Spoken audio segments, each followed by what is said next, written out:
So kasweldo, ang sagot dyan, good day mga kasweldo. Dahil nag-viral yung last video natin about SSS emergency loan, marami nagtanong sa comment section natin. So sasagutin natin dito sa video na to yung karamihan ng mga tanong nila.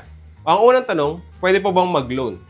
So kasweldo, ang sagot dyan, pwede pa. Kasi nga, ang coverage ng loan application natin is from December 10, 2025 hanggang December 9, 2026.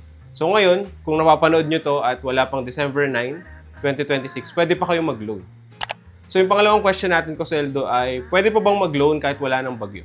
So ang sagot dyan ay pwede pa. So yung proclamation kasi ng ating presidente, dahil ang buong Pilipinas is under state of calamity pa rin. So regardless kung yun nga, binagyo ba or nilindol yung probinsya ninyo, lahat ng miyembro pwede pa rin mag-avail ng SSS emergency loan. Okay? So ilang buwan pwedeng bayaran yung loan? Or yung pag kumuha kayo ng loan, ilang buwan ninyo babayaran? So pag na-approve yung loan ninyo, kadalasan naman 24 months yan. Okay? Or 2 years in total. Ang question niya is, makakapag-loan ba kahit 3 months na siyang walang hulog? So kasweldo, sa ganitong scenario, kailangan nyo pa rin tignan kung ilan yung total na nahulog ninyo. So kailangan nyo mag-login sa SSS portal ninyo at i-check kung ilang months na yung total na hulog ninyo. So kung halimbawa ngayong buwan, wala kayong trabaho or 3 buwan na kayong walang trabaho, pero naka 36 months naman na kayo nahulog in total, pwede pa rin naman kayo mag-loan.